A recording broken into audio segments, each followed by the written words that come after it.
antigüedad existieron muchas civilizaciones que hicieron grandes aportes a la pedagogía, entre las cuales están China, India y Egipto.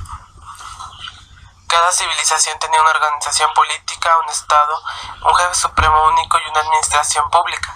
Existieron clases sociales diferenciadas, como la de los guerreros, los sacerdotes y la masa del pueblo trabajador, y con ellos surge la escritura que fija el saber, y asimismo surge la educación, que estaba encargada por una clase social especial. En el pensamiento pedagógico oriental tenemos la educación en China, que fue un pueblo de los más antiguos. Su historia comprende 3 grandes etapas: la primitiva, de carácter agrícola y matriarcal, que llega aproximadamente hasta el siglo XXIII a.C. En China existieron 2 pensadores filosóficos muy importantes, como Confucio y Mencio. Para Confucio, la educación es un proceso de reconocimiento de la realidad de las cosas y del hombre tal y como es. Creen que la naturaleza del hombre es radicalmente buena, que se logra con el fortalecimiento de una serie de impulsos innatos.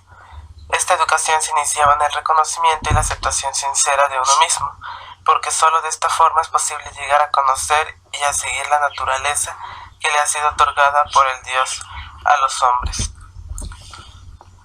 Para Mencio dejó en sus escritos dicho que el gobernante sabio es aquel que se preocupa por el bienestar del pueblo, y que el soberano inteligente organiza la producción de sus súbditos de manera que puedan sostener a su padre y a su madre.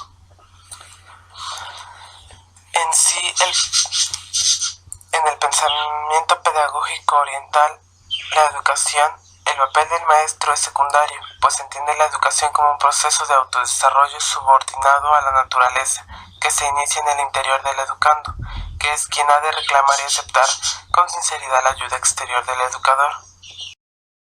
Por otra parte, en la educación grecorromana, para los griegos y los romanos de la época clásica, la escuela tenía como ideal la formación armoniosa, dotada de una educación intelectual, corporal y artística. Esta educación, que buscaba el equilibrio entre el saber, el arte, el físico y la espiritualidad, era solo digna de la clase privilegiada. Fue una educación elitista. En esta etapa, la educación romana se caracteriza por adoptar la educación helenística al espíritu romano y a los medios de la expresión latina. Entre los educadores más destacados de la época se encuentran Séneca, Quintiliano y Cicerón, mientras que en Grecia, Platón, Aristóteles y Sócrates, que fueron los principales aportadores a la actual pedagogía. La educación romana es una adaptación de la educación helenística al espíritu romano y a los medios de expresión latina. Sócrates fue un filósofo griego considerado como uno de los más grandes en la historia. Él no escribió nada, toda su enseñanza fue oral. Este hecho ya es significativo. Para él la educación tenía que ser con un diálogo entre personas que se miran frente a frente, lo que implica que la distinción entre maestro y discípulo se difumina. La verdad puede ser de alguna manera alcanzada por el ser humano, o por lo menos puede acercarse a él. La educación socrática no busca enseñar una serie de teorías que han de ser memorizadas e insertadas en nuestro esquema mental, sino fomentar una actitud filosófica de búsqueda sincera de verdad. Sócrates creó la mayéutica, en la que el maestro o educador presentaba una serie de preguntas al alumno y éste tenía que responder a ciertas cuestiones. Sócrates quería que el alumno aprendiera y cumpliera con un objetivo educativo. Platón nace en el seno de una familia de la nobleza ateniense en el año 427. Para él sus conocimientos y habilidades eran tales que los griegos lo consideraban como el hijo de Apolo. Para él la educación es concebida como la purificación del alma, por estar encerrada en el cuerpo, dominada por los instintos. Él decía que una buena educación es la que puede dar al cuerpo y al alma toda la belleza y toda la perfección.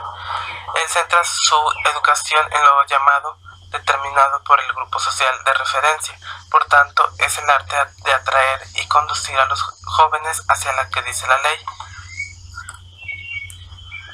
Aristóteles fue un filósofo griego que vivió entre los años 384 y 322.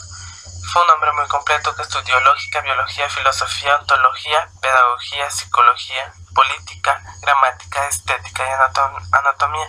El principal objetivo para él en la educación es formar buenos ciudadanos. Uno de sus postulados fue que la felicidad se alcanza solo por medio de la vida contemplativa. En la época medieval existieron grandes pensadores filosóficos que hicieron grandes aportes a la pedagogía. Entre ellos están Averroes, San Agustín de Hipona y Santo Tomás de Aquino. San Agustín de Hipona nació en África del Norte en el año 354. Fue hijo de Patricio y Santa Mónica. Él tuvo un hermano y una hermana y todos ellos recibieron una educación cristiana. El tema central del pensamiento pedagógico de San Agustín de Hipona es la relación del alma, perdida por el pecado y salvada por la gracia divina en Dios, relación en la que el mundo exterior no cumple la función que la del mediador entre ambas partes. Santo Tomás de Aquino fue un teólogo y filósofo italiano. Se considera como pensador medieval y es quien realiza la síntesis del pensamiento antiguo. Para él la educación es muy necesaria para el hombre, pues sin ella no daría un cumplimiento pleno a su ser. En la historia esta es la primera vez que se le da un gran valor a la educación. Con esto se hace posible que la educación sea a un bien común para todos. En el pensamiento pedagógico renacentista se encuentra Michel Montaigne, Martín Lutero y Comenio. Michel Montaigne nace en la región francesa de Périgord en el año 1533. En su familia se encuentran antecedentes católicos, judíos y protestantes. Montaigne constituye uno de los pensadores con mayor influencia de la historia. Sin embargo, se le considera literario por atribuir la invención del género ensayista. Dentro de su faceta educativa propone la entrada al saber por medio del ejemplo concreto y las experiencias. Para él, la educación debe ser una dulzura severa, es decir, no hay que dar castigos para que el alumno tema, sino fatigarlo y educarlo al frío. Montaigne se basaba en un sistema llamado escéptico, del cual el conocimiento no es negar, sino es dudar. Por su parte, Comenio definió la educación como el arte de hacer germinar las semillas interiores que se desarrollan, no por incubación, sino cuando se estimulan con oportunas experiencias. Él fue el precursor de la educación audiovisual y catalogado como el padre de la didáctica. Fue un hombre que estudió las relaciones entre el hombre y el mundo, y entre el individuo y la sociedad. Finalmente, para John Locke, dice que la educación es conocida como una educación física, moral e intelectual, y es una educación que pretende la creación del hábito para adquirir la virtud, la cual requiere del uso de la razón. Él dice que la responsabilidad de impartir la educación es de los padres y de los educadores, y es enseñar a los niños las reglas y controles de la razón.